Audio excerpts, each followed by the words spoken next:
사사기 2장 1절로 5절까지 있는 말씀 함께 한 절씩 교독하고 마지막 절 함께 말씀 묵도록 하겠습니다.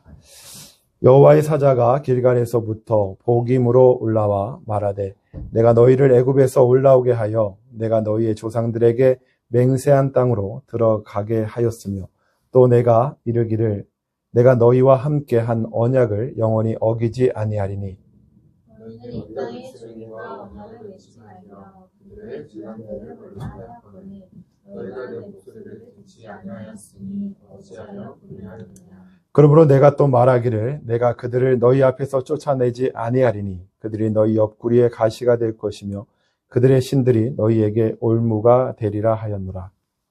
여호와의 사자가 이스라엘 모든 자손에게 일어났으니 함께 있습니다. 그러므로 그곳을 이름하여 보김이라 하고 그들이 거기서 여호와께 제사를 드렸더라. 아멘. 기도하겠습니다. 사랑하는 주 예수님 감사합니다. 주의 은혜와 사랑이 얼마나 크고 감사하고 놀라운지요. 우리가 주의 이름을 부르고 주님 안에서 주의 생명을 누리고 그리스도가 우리가 되는 아름다운 은혜를 누리게 하시니 너무도 감사합니다.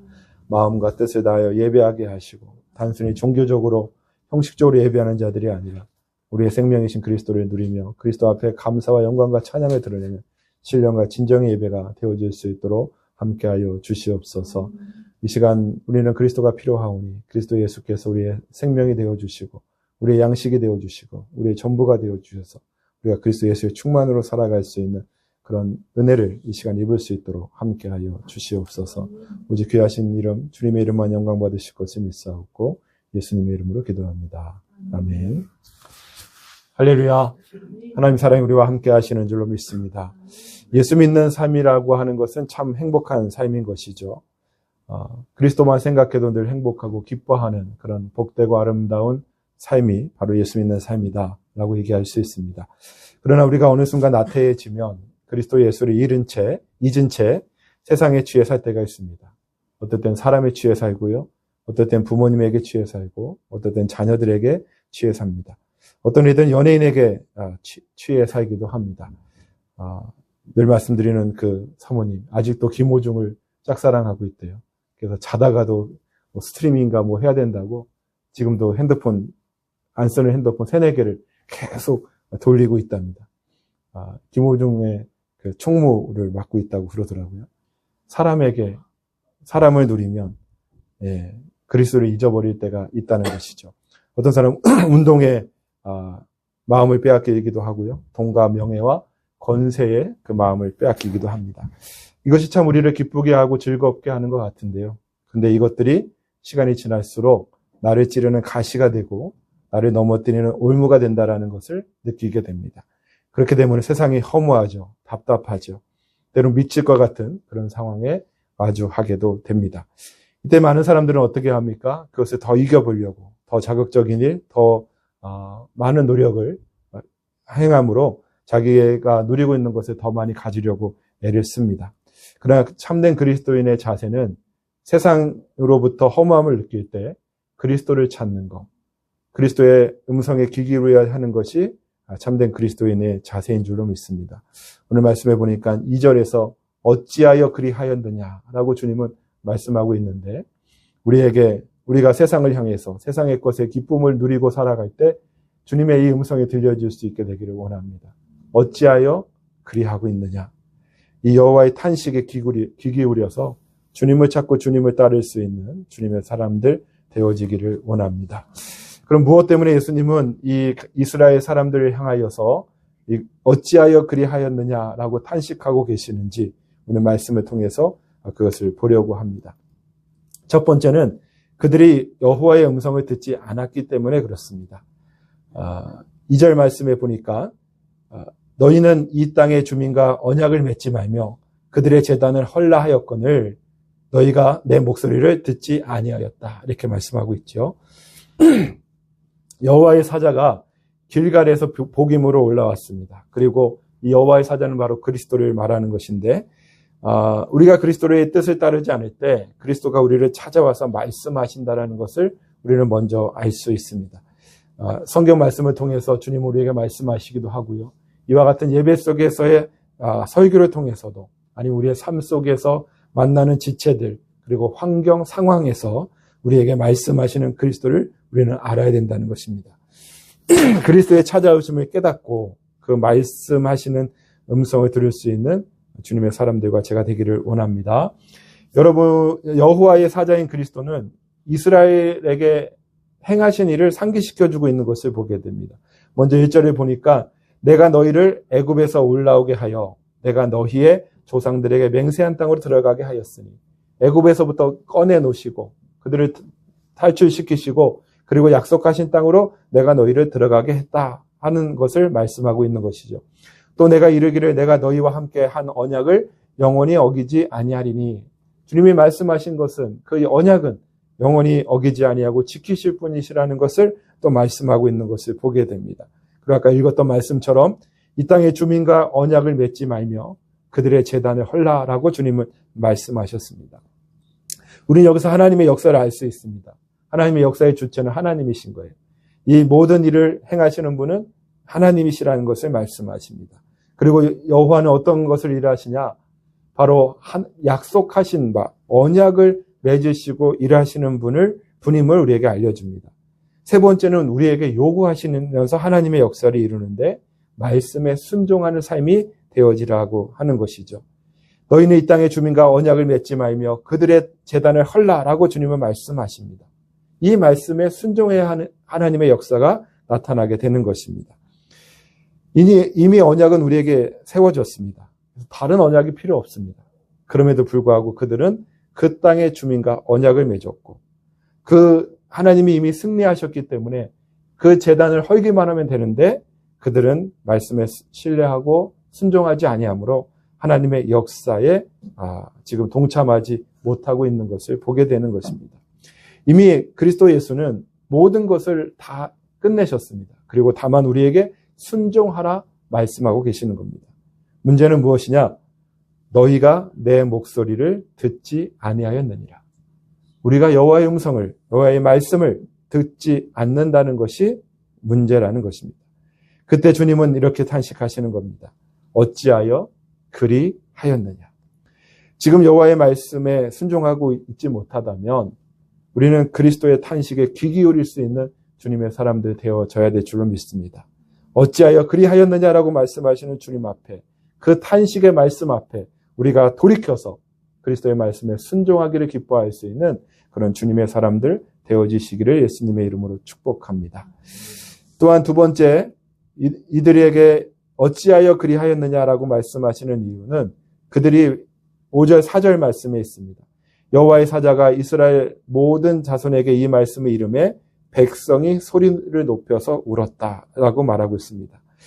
여호와의 사자는 이스라엘 백성들이 말씀에 순종하지 않았기 때문에 이제 그들에게 일어날 일들에 대해서 이야기해 주고 있습니다. 3절 말씀해 보니까 내가 그들을 너희 앞에서 쫓아내지 않을 것이다. 그래서 그들이 너희에게 너희 옆구리에 가시 같은 역할을 할 것이다 라고 말합니다. 또 하나는 너희가 섬기는 그 신들 때문에 그들이 너희를 넘어뜨리는 올무가 될 것이다 라고 말씀해 주는 것을 보게 됩니다. 이 말씀을 들은 이스라엘 백성들의 반응은 무엇입니까? 그들이 소리를 높여서 울었다라는 것입니다. 겉으로 보기에 그들은 이스라엘 백성들이 눈물과 소리를 내서 울므로 인해서 그들이 잘못을 깨우쳤구나. 그리고 깨달아서 이제 뉘우치고 울고 통곡함으로 주께로 돌아서는 것이다 라고 생각할 수 있습니다. 그러나 이 통곡과 눈물은 진정한 회개가 동반된 것이 아니라는 것을 우리는 알 수 있습니다. 11절 말씀부터 보면 이스라엘 자손이 여호와의 목전에 악을 행하여 바알들을 섬겼답니다. 그들이 이렇게 눈물을 흘리고 통곡했는데 그들에게 나타난 결과가 무엇입니까? 여호와 목전에 악을 행하고 바알을 섬기는 것이었습니다. 그리고 12절의 말씀에서도 애굽 땅에서 그들을 인도하여 내신 그들의 조상들의 여호와 하나님을 버리고 다른 신들을 따라 그들에게 절하여 여호와를 진노하게 하였으되 13절에서도 이야기합니다. 곧 그들이 여호와를 버리고 바알과 아스다롯을 섬겼다 이렇게 얘기합니다. 통곡하며 눈물을 흘리며 그들이 여호와 앞에서 울었습니다. 그렇다면 그들의 삶이 변화되고 그들이 여호와를 의지하고 여호와를 찾고 주님을 기쁘게 하는 삶이 되어야 한다는 것입니다. 그러나 그들의 통곡과 눈물은 그러한 진정한 회개와 통곡의 눈물이 아니었다라는 거예요. 그들은 여전히 울면서 통곡하면서 여호와를 버리고 이방의 신들을 섬기는 우상 숭배를 하는 모습을 우리는 보게 되는 것이죠. 그럼 이들은 왜 울었을까요? 이들은 회개하여 주님께 돌아가기 위해서 우는 것이 아니라 단지 불순종의 결과로 자신들에게 일어날 이 여호와의 징계에 대한 두려움이 있었기 때문에 눈물을 흘리고 통곡했다라는 것입니다.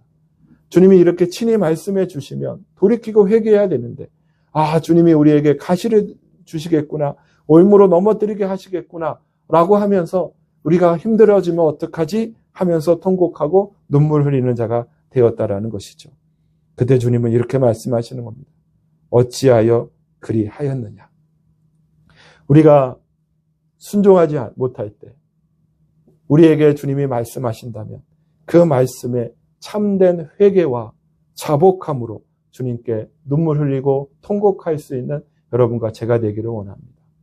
겉으로는 우는 것 같은데, 겉으로는 통곡하는 것 같은데 여전히 삶의 변화가 없이 그냥 내가 살아온 대로 살아간다면 이 이스라엘 백성들과 다를 것이 없는 것이죠. 어찌하여 그리하였느냐라고 말씀하시는 주의 음성에 응답하여 회개하고 돌이키고 자복하고 주님의 뜻에 순종할 수 있는 여러분과 제가 되어지기를 예수님의 이름으로 축복합니다. 또한 어찌하여 그리하였느냐라고 말씀하신 주의 그 음성은 어디에 있느냐? 5절 말씀해 보니까 그러므로 그곳을 이름하여 복임이라 하고 그들이 거기서 여호와께 제사를 드렸더라라고 말씀하고 있습니다. 이들은 자신들이 통곡하며 울었던 그곳의 이름을 복임이라고 이름을 붙였습니다. 통곡하는 자들, 이런 뜻인 것이죠. 그리고 거기서 그들이 무엇합니까? 제사를 드렸다라고 얘기합니다. 역시 이들 겉으로 보기에는 여호와를 찾고 여호와께 제사를 드리면서 여호와께 경배하고 돌아가는 것처럼 보입니다. 그러나 앞에서 본 바와 같이 이들의 삶은 전혀 변화되지 않았습니다. 과거의 삶이 전혀 끊어지지 않았습니다. 여전히 그들은 여호와를 버렸고 우상을 섬기는 그런 사람들이 되었던 것을 보게 됩니다. 이들의 제사는 신령과 진정의 제사가 아니었던 것이죠. 다만 형식적으로, 다만 종교적으로 그렇게 여호와를 찾고 있는 이 이스라엘 백성들의 모습을 보게 된다는 것입니다. 제사라는 것은 무엇입니까? 희생하는 거예요. 죄가 있으면 그 죄에 대한 희생 제물이 있고 그 죄가 그 희생 제물에게 전가되어서 그 희생 제물이 죽음으로 말미암아서 죄가 끊어지고 단절되어지는 것이 제사인 것입니다. 그러나 그들은 제사라는 형식은 존재했어요.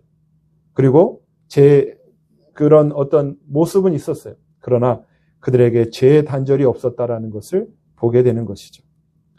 아무 의미도 없이 형식적으로 종교 행사로 드려진 제사를 보면서 여호와는 말씀하십니다. 어찌하여 그리하였느냐. 우리가 이 여호와의 탄식을 듣는 주님의 자녀들이 되어지기를 원합니다. 우리가 지금 예배를 드리고 있는데 우리의 예배가 그냥 형식적인 것은 아닌지, 우리의 예배가 습관적인 것은 아닌지, 우리의 예배를 통하여 옛사람이 끝나고 단절되고 그리스도가 충만하고 그래서 그리스도와 하나 되어지는 연합된 삶을 살아가기를 소망할 수 있는 그런 여러분과 제가 되어지기를 예수님의 이름으로 축복합니다. 그렇다면 우리는 어떻게 해야 이 주님의 음성에 화답하는 사람들이 될까요? 그것은 바로 복임에서 길갈로 내려가야 한다는 것입니다. 여호와의 사자가 길갈에서부터 복임으로 올라왔다라고 얘기합니다.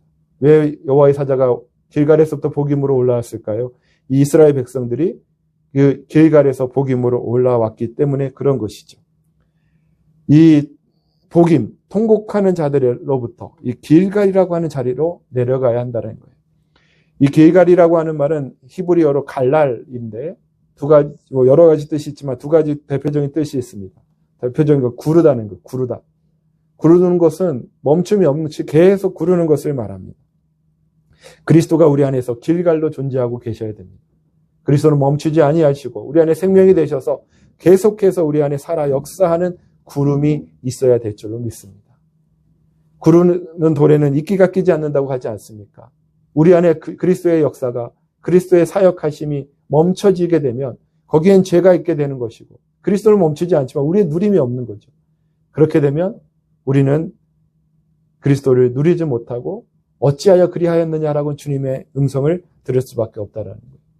그리스도의 생명의 역사가 우리에게 늘 있어서 날마다 그리스도의 구르는 역사, 작동하는 역사, 역사하는 그 은혜가 우리 안에 가득하게 되기를 주님의 이름으로 축복합니다. 또한 갈날은 사라지게 하다라는 뜻이 있습니다. 여호수아 5장 말씀에 보면 출애굽의 한 이후에 출생한 그 남자들이 할례를 행하지 못했어요. 그래서 이들이 이제 출애굽하고 난 다음에 요단강을 건넌 후에 그 할례를 행하는 모습이 나옵니다. 그 할례를 행한 곳이 어디냐? 바로 길갈이라고 하는 동네에서 행하게 됐습니다. 아니 할례를 행했기 때문에 그곳이 길갈이 되었죠. 여호수아 5장 9절에서는 이렇게 말씀하십니다. 여호와께서 여호수아에게 이르시되 내가 오늘 애굽의 수치를 너희에게서 떠나가게 하였다 하셨으니 그곳 이름을 오늘까지 길갈이라 하느니라. 옛사람의 수치, 불순종의 수치, 사단의 자녀로서의 그 모든 수치를 사라지게 하는 일이 길갈에서 있었다는 것이죠. 그러므로 우리는 이 길갈로 회복되어지는 아름다운 역사가 있어야 될 줄로 믿습니다. 길갈은 이 초기 가나안 정복에서 매우 의미 있는 장소였죠. 요단강을 건너지 않습니까? 그 물이 벽과 같이 세워졌고 그 마른 땅을 건널 때 그 각 지파에서 한 사람을 선택합니다. 그리고 그들에게 그 요단 가운데의 돌을 취하라고 그러죠. 그리고 그 취한 그 돌을 가져 나와서 세워 놓은 곳이 어디냐? 바로 길갈이라고 하는 곳입니다. 바로 그 길갈은 어떤 곳이냐? 여호와의 기적이 있는 곳이요. 여호와의 인도하심을 경험하는 것입니다. 그리고 그분이 우리 안에 늘 역사하고 계신다는 것을 기억하고 찬양하는 곳이 길갈이라는 거예요. 복임에서 통곡하는 자로 남아있는 것이 아니라 이 길갈로 내려와서 여호와의 기적과 인도하심을 기억하고 찬양하는 주의 사람 되어질 때 주님은 우리를 기뻐하시는 은혜가 있게 될 줄로 믿습니다. 또한 길갈은 아까도 얘기한 대로 할례를 행하는 곳이었어요. 여호와의 수치를 떠나게 하는 것. 여호와께서 수치를 떠나게 하는 것. 그래서 주의 말씀에 따라 할례를 행하는 순종과 그 순종함을 통하여 거룩한 성별이 일어나는 곳.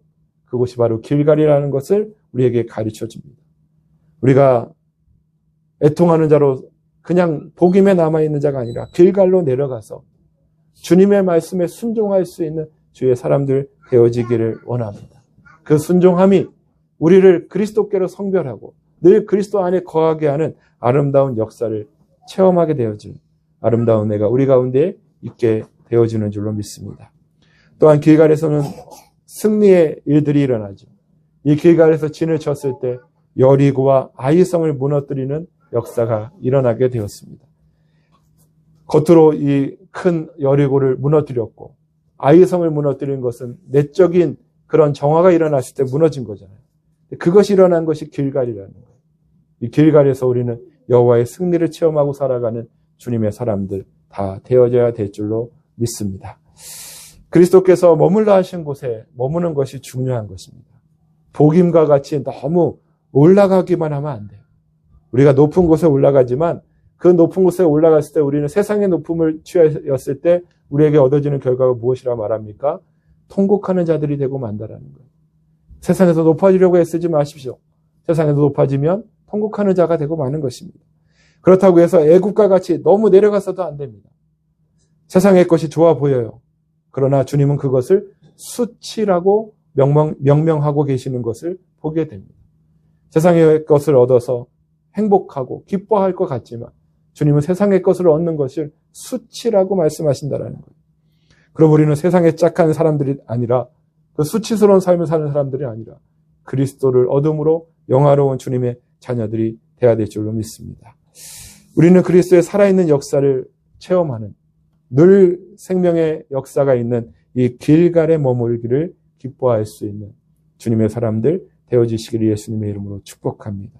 그리스도가 우리를 위하여 늘 일하심을 경험하면서 그분을 기억하고 찬양하는 길갈, 우리의 수치를 사라지게 하셔서 우리를 순종하게 하시고 성별케 하시는 그 아름다운 은혜를 경험하는 길갈, 외적인 강한 대적을 물리치시고 내적인 죄를 정화시키시는 그 승리의 삶을 경험하는 길갈에 거할 때 주님 우리를 기뻐하실 것이며 우리를 향하여 잘했다라고 칭찬해 주실 줄로 믿습니다. 혹 스스로 높아져 복임에 머물거나 때로는 또 타락하여 애굽에 머물 때 우리를 향해서 탄식하시는 어찌하여 그리하였느냐라고 말씀하시는 그리스도의 음성을 들을 수 있는 여러분과 제가 되기를 원합니다. 그곳에 있다면 주님이 어찌하여 그리하였느냐라고 하는 주님의 탄식의 음성이 우리에게 들려진다면 우리는 빨리 내려가 길갈로 내려가야 되는 것이고 또 수치 애굽에 있다면 빨리 올라가 길갈로 올라가서 우리 수치를 끝내시고 승리를 선물하시는 살아계시는 늘 역사하시는 그리스도를 체험하는 주님의 자녀들, 그리스도와 연합된 주님의 자녀들 다 되어지시기를 예수님의 이름으로 축복합니다.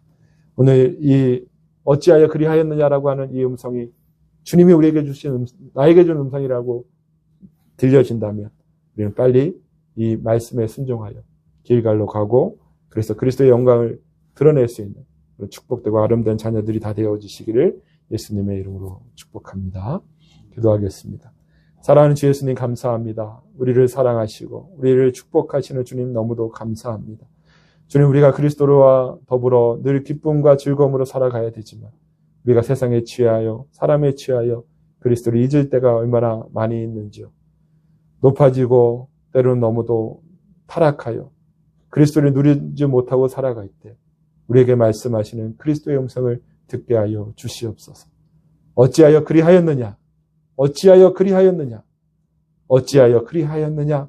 라고 말씀하시는 주의 음성에 화답하게 하셔서 길갈로 돌아가게 하셔서 그리스도의 역사하심을 기억하고 찬양하며 우리의 수치를 떠나가게 하시는 그리스도를 기뻐하며 날마다 승리를 체험케 하시는 주님을 즐거워할 수 있는 우리 모두가 다 되어질 수 있도록 함께하여 주시옵소서. 오직 그렇게 주님의 영광이 되는 주님의 자녀들 되게 하실 것을 믿사옵고 거룩하신 예수님의 이름으로 기도하옵나이다. 아멘.